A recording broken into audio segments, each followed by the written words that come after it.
their level of pain from 9 to 6 on a scale of 0 to 10 within 30 minutes. So this we know how to do. Again, we don't understand what is the subjective feeling of pain and how did it arise from such an article. We again look at the external, the objective qualities of the experience in terms which can fit rather well with the data processing model.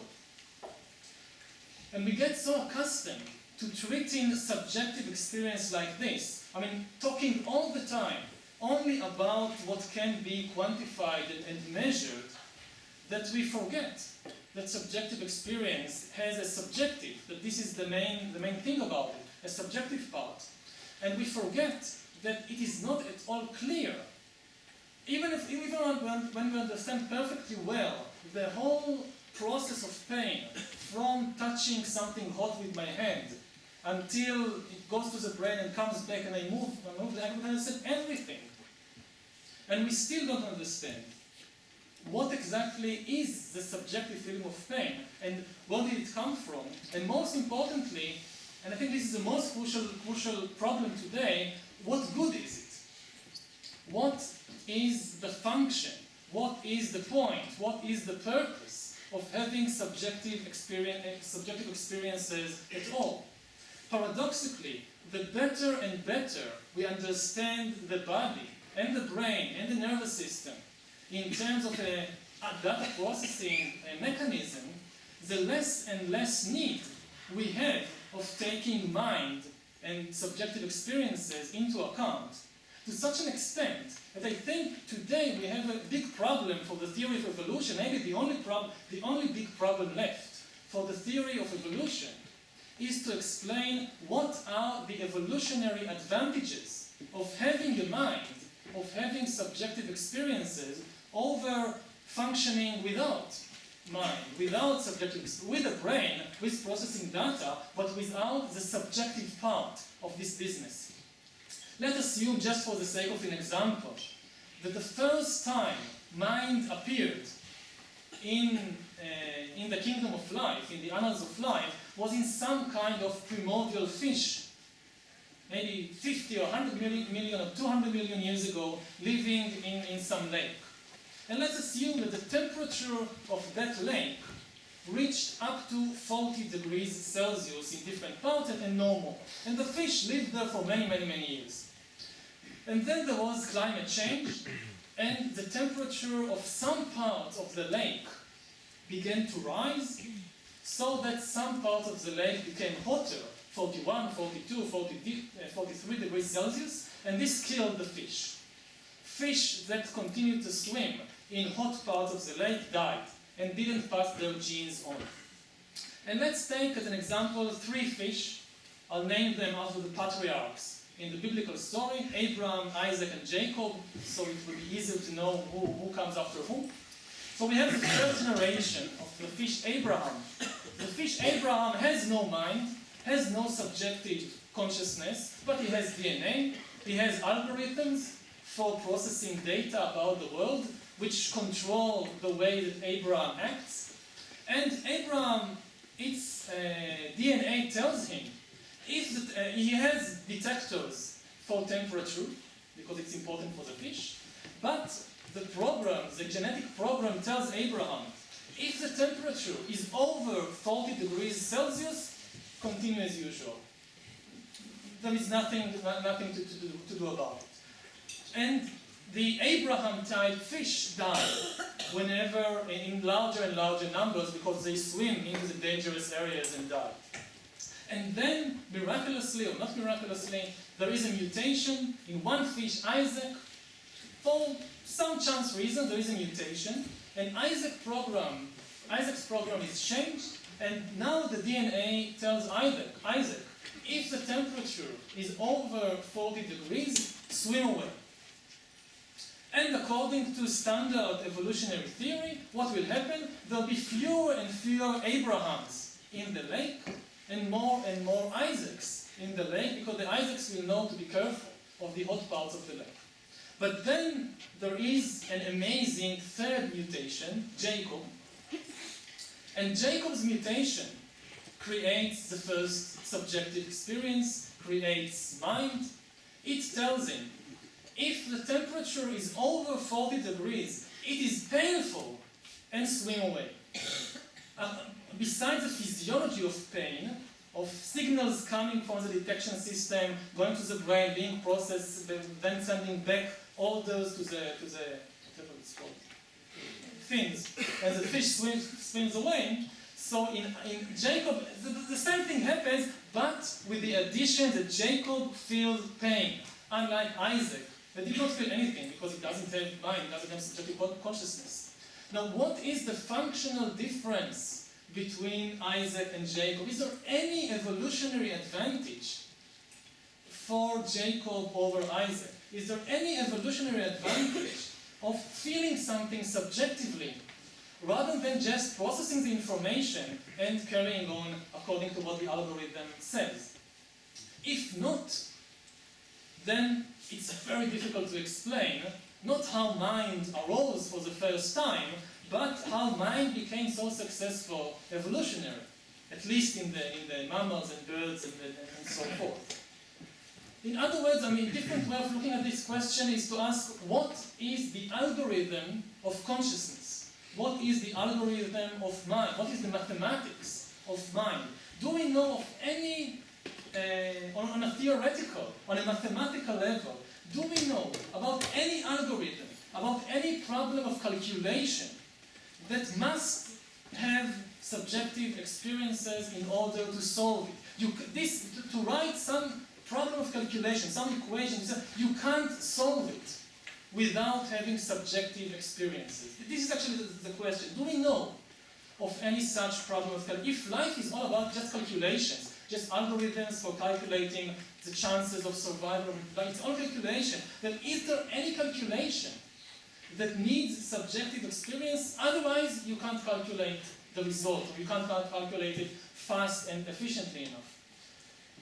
So far, at least as far as I know, I'll be happy to hear otherwise, but at least as far as I know, we don't know of any such mathematical problem, any such problem of calculation that you need subjective consciousness, subjective experiences in order to solve. And so far, it's not surprising that none of the data processing systems which we humans have produced, which can do amazing things, as far as we know, none of them has subjective consciousness, subjective experience. None of them comes even close to having one. They do wonderful calculations, things that we can't. But they do all of them without this subjective coloring of reality. There is one common answer that people say, what is the benefit of subjective experiences? What is the part that mind plays in the algorithm? And people say, okay, in order to calculate certain problems of survival and reproduction, you have to take yourself into account. You have to put yourself into the algorithm, into the calculation. You have to take account of what are your interests and what are your capabilities and so forth. But this is not an answer, because there is no problem of having an algorithm which takes itself into account, or having a machine for processing data which takes itself into account without subjective experiences. Any robot must take itself into account when it tries, say, to move around and to do things in the world. Many computer programs have to take themselves and their actions into account. For instance, today there are more and more of the trade in the world, at least in the big stock exchange, is done not automatically by computer programs, not by humans. And when a computer program decides to sell or buy stocks, say Google stocks or oil, if it does so in large quantities, in millions and billions of dollars, it has to take its own actions into account. It also influences the price of the stock. So writing a program which doesn't take itself into account, it will be very, very limited. And we know today how to write programs and how to produce robots that take themselves into account without this gadget of subjective experience. So one, I think, very nice way of posing this question is what happens in the mind that doesn't happen in the brain?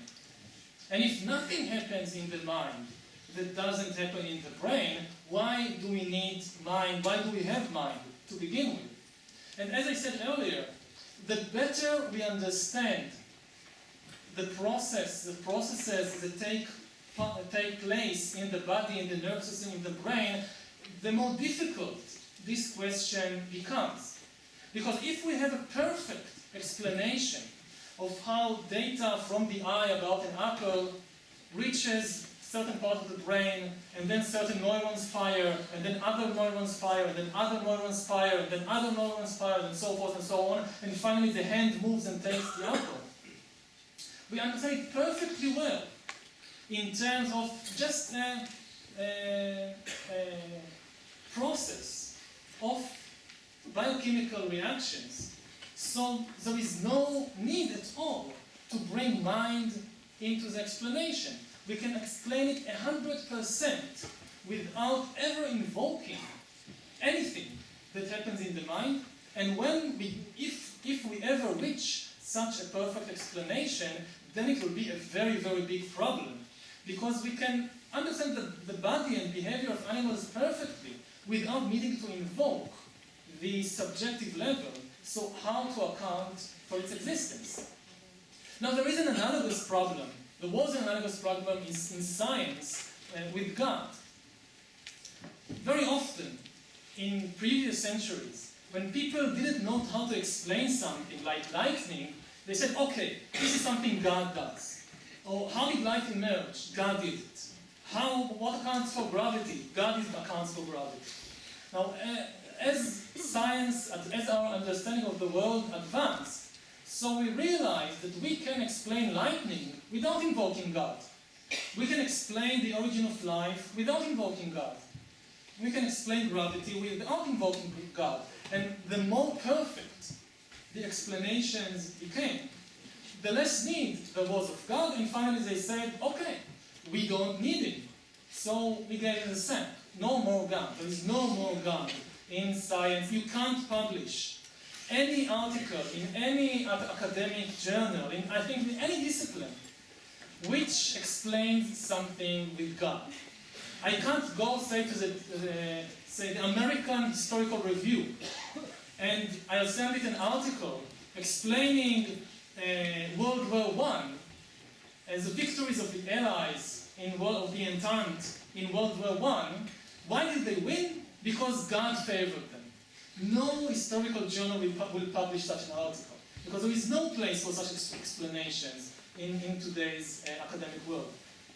So if we did it to God, maybe we can do the same thing to mind. For many centuries, we needed mind to explain things like how people behave, why people are attracted to this, are not attracted to that, why people like this, why people don't like that. We gave accounts in terms of mind did it. Something happened in the mind which did it.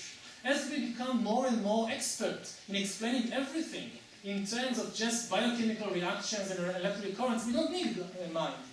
But there is a very big problem, very big difference between God and mind, which I referred to earlier.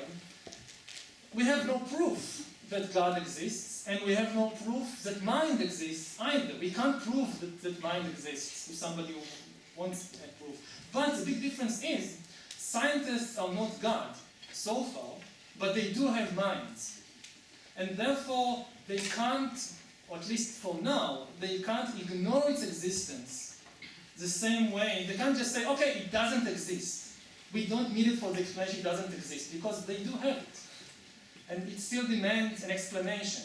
So the fallback plan, the fallback explanation, in case we understand everything perfectly in terms of the biochemical reactions, is, as I said earlier, mind is pollution.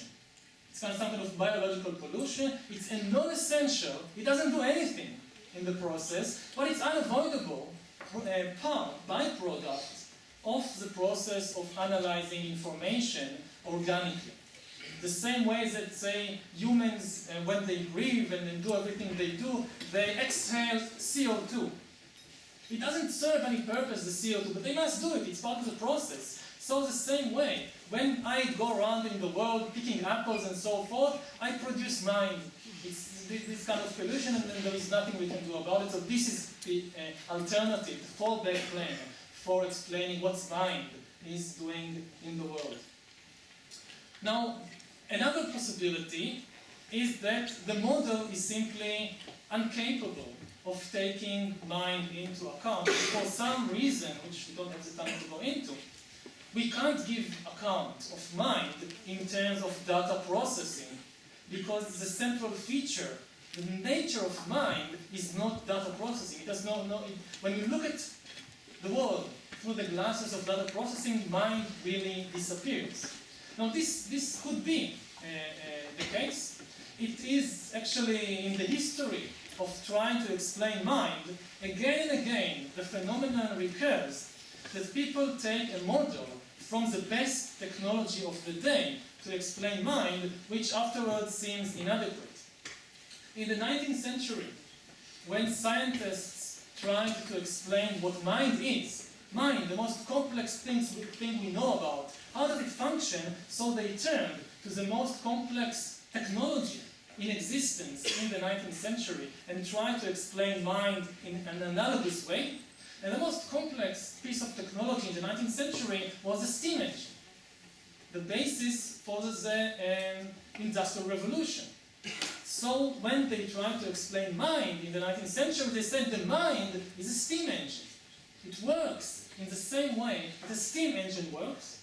And take, say, one of Freud's theories of mind. Think about how Freudian psychology describes mind. Freud actually copied many of his ideas from mechanical engineering, from the steam engine. The id is the boiler, it builds up steam, and then the mind is actually built, the human psyche is actually built of all kinds of pipes and valves, and the superego is kind of valves and pipes which tries to lead the steam produced by the id in certain directions and not others. And every time these are the impulses, these are the pressures. We also can speak about pressure. The word pressure came to psychology from industrial mechanics, from the steam engine. Pressure is being built inside us by all our desires, by the id, by this boiler, and it must be directed someplace. So this is what the ego and superego are doing. If you block the steam in one way, it goes to another way, and we all know it from Freudian psychology, that you block the desire in one way, it will spring someplace else, and if you block it too much, the engine will explode. If you block if your superego is too strong, doesn't let the id any outlet, then the steam gets built up and built up and built up, and it explodes. But even today, we still speak, when we speak Freudian psychology, very often in terms of the steam engine. Now, it looks childish today to understand mind as a steam engine, but we're doing it again with the best piece of technology we now have, which is the computer. So we say, the mind is a computer, and we have software and hardware and things like that. And maybe it will be okay this time.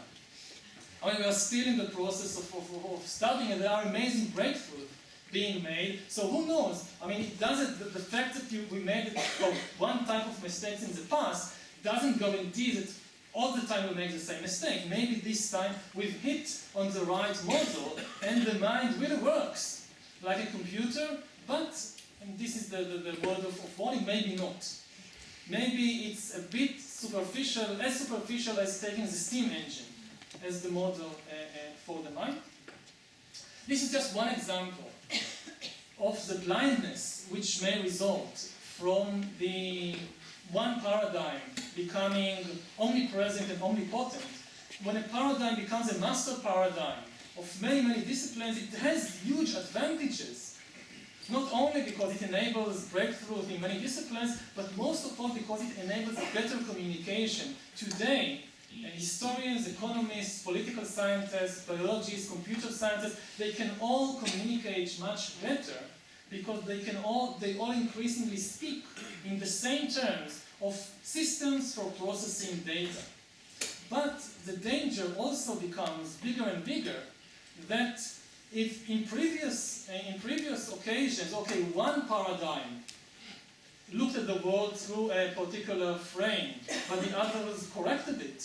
Now, when everybody are increasingly seeing the world in the same way, if there is some flaw in the model, the danger is that nobody will notice it. Thank you very much.